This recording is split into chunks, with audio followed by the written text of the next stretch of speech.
রংপুরের বেগম রোকেয়া বিশ্ববিদ্যালয়ের শিক্ষার্থী আবু সাঈদ হত্যা মামলায় ৩০ আসামির বিরুদ্ধে আনুষ্ঠানিক অভিযোগ গঠনে রাষ্ট্রপক্ষের শুনানি শেষ হয়েছে।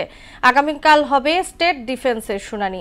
আজকে শুনানিতে চিফ প্রসিকিউটর বলেন, আবু সাঈদ হত্যার মূল ঘটনা আড়াল করতে বারবার পোস্টমর্টমের রিপোর্ট পরিবর্তন করেছে বিশ্ববিদ্যালয় প্রশাসন এবং ছাত্রলীগ। এদিকে আশুলিয়ায় হত্যার পর লাশ পোড়ানোর মামলায় অভিযোগ গঠনের শুনানি হবে ৭ আগস্ট।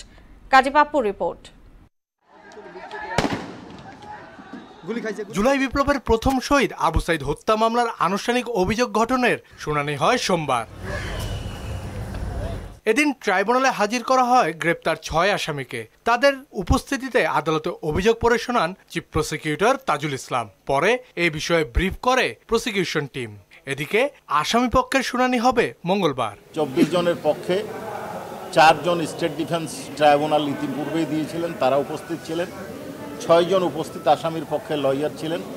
আজকে শুনানির হওয়ার পরে ট্রাইব্যুনাল অ্যাডজর্নমেন্ট দিয়েছেন এবং আগামীকাল আসামি পক্ষের বক্তব্য শ্রবণের দিন ধার্য হয়েছে। আজকে আমাদের পক্ষ থেকে লার্নেড চিফ প্রসিকিউটর মামলার অভিযোগের সমর্থনে আমাদের কতগুলো ডকুমেন্ট আছে, কি ডকুমেন্ট আছে, কতগুলো সাক্ষী আছে, সমস্ত বিস্তারিত বিবরণ তুলে ধরেছেন।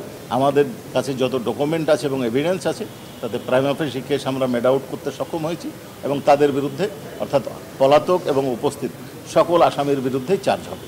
এছাড়া আসলে হত্যার পর ৬ লাশ পোড়ানোর মামলায় সাবেক এমপি সাইফুল ইসলাম সহ ৮ আসামির পক্ষে ২ জন স্টেট ডিফেন্স নিয়োগ দিয়েছেন ট্রাইব্যুনাল ২। পলাতক আসামিদের জন্য স্টেট ডিফেন্স নিয়োগ হয়ে আগামী ২ জন ৮ জন পলাতক আসামির জন্য ২ জন স্টেট ডিফেন্স নিয়োগ করা হবে। অনারেবল ট্রাইব্যুনাল স্টেট ডিফেন্স নিয়োগ করবেন এবং চার্জের জন্য দিন ধার্য হয়েছে। লক্ষ্মীপুরে গুলি করে ৫ জনকে হত্যার ঘটনায় মানবতা বিরোধী অপরাধের মামলায় সদর উপজেলা আওয়ামী লীগ সভাপতি হুমায়ুন কবির পাটোয়ারি সহ ২ আসামিকে কারাগারে পাঠানোর নির্দেশ দিয়েছেন ট্রাইব্যুনাল ২। কাজী পাপ্পু, মোহনা সংবাদ, ঢাকা।